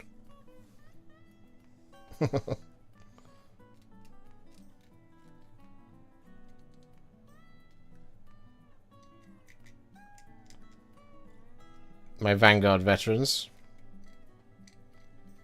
Oh, 11 more, sorry. My Jump Pack Chaplain as well. That's being updated now too. So that'll take the grand total of models that are in my collection that now have a new-ish version to 45, 55, 56, 57, 58, 59. Like 60-something models. Which is not an insignificant amount.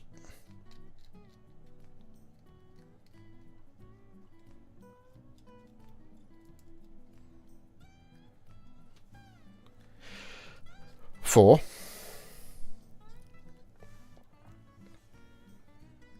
Makes me sad.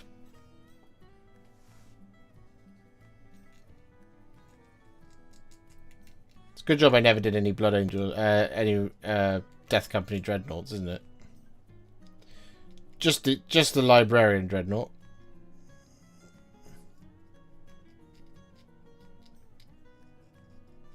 Corbulo. He's gone. Asterath replaced. Sanguinor replaced. Dante replaced. Lematis replaced. Death Company, not replaced, but they have been replaced. Sanguinary Guard, replaced. And now, soon to be... Oh, my Stern Guard veterans, yeah, they also got replaced. And now soon to be Vanguard veterans as well.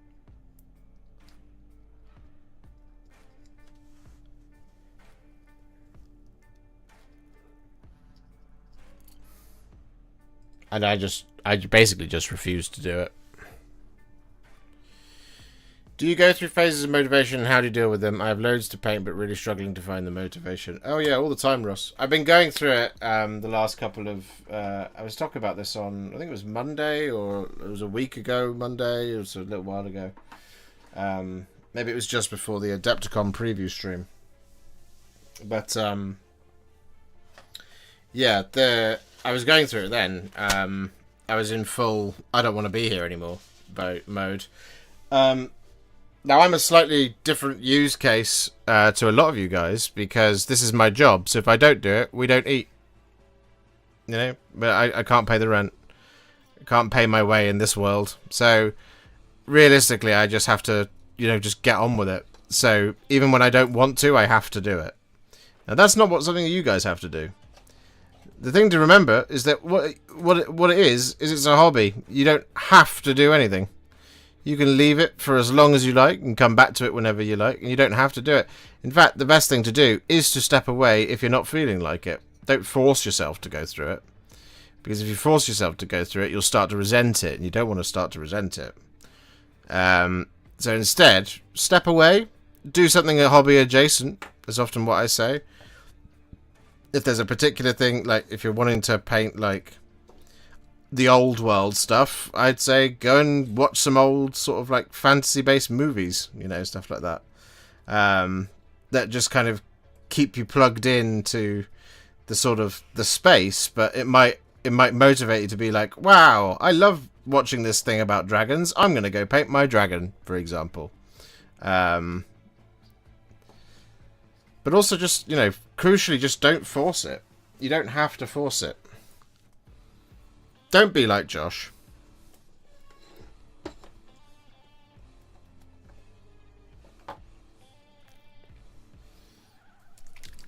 Are you hyped for the new Spearhead? Yeah, I mean, I'm excited to see what it's all about. Sure.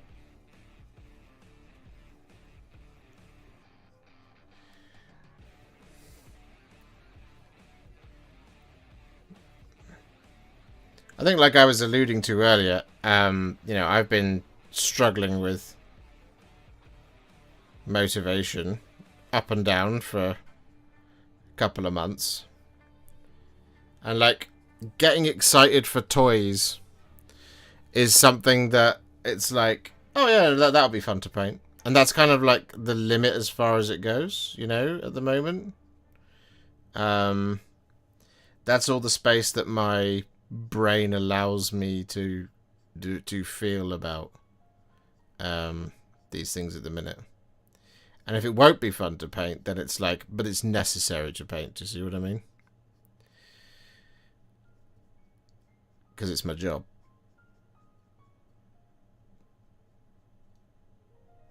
And it's all internalized stuff that isn't true. Which is why it's like, don't listen to it. But I have to give it space to shut up. See what I mean?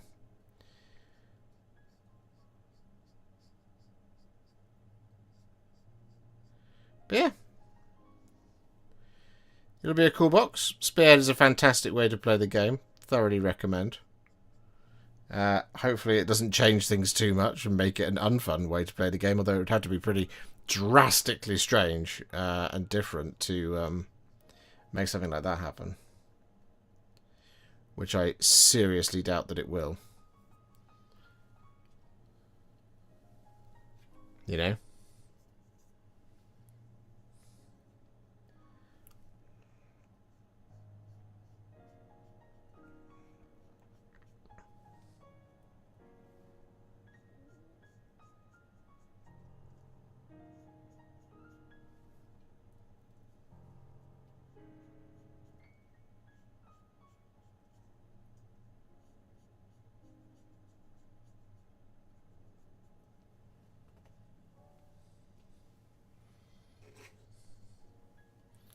I went today to my local Warhammer store to paint while chatting with the people there. I haven't been able to put paint to a mini for the year yet.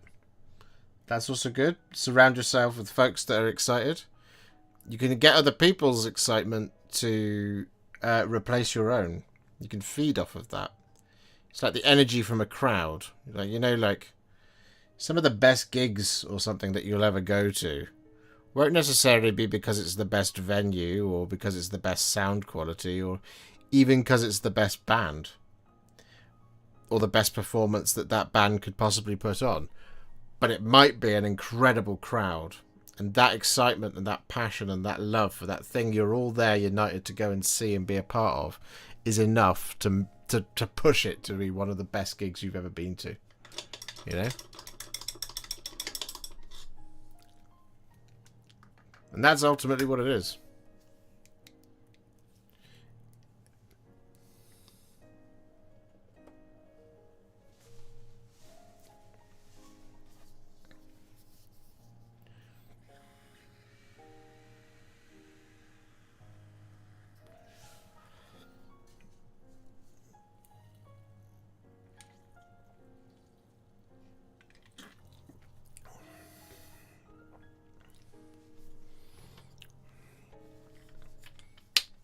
There we go. I've done everything I set out to do. Apart from Sterling Mud, like 40 miniatures or however many it is. I did 6. I will work on doing the rest of that a little bit later. But it is 10:30, which means it is time for me to go.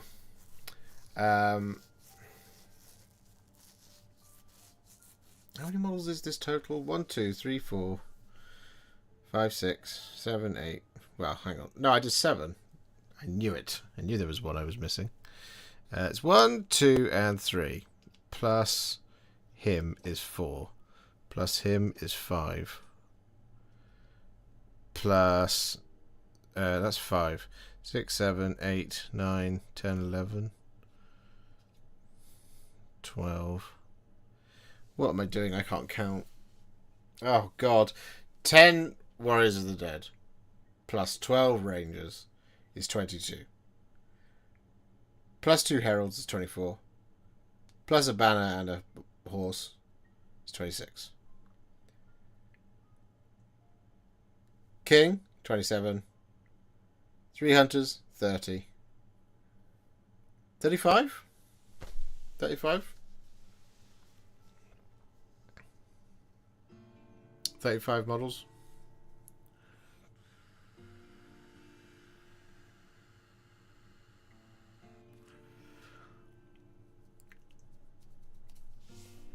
But yeah, not bad at all.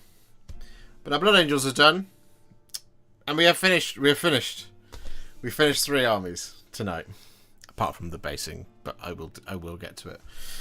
So yeah, we are going to jump off there. Thank you very much for hanging out with me tonight. What can you expect tomorrow, chat? Let me know. What would you like to see? You've got Kravik Morn, Thulia Gould, the Defiler, or the Night Destroyer. Those are 4 videos of your choice that you can see tomorrow and Friday and Saturday.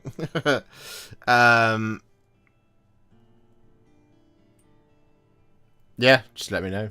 But you'll be able to see any of those videos over the coming days. And we'll be live again on Monday for another Me Time Monday. Not sure what we're going to be doing. The Iron Warrior. Did I forget to mention him? Kravik Morn. Yes. Maybe I did. But yeah. Anyway. See you later, guys. Love you, chat. Good night. Have a good week. And I'll see you all in the next one. Bye!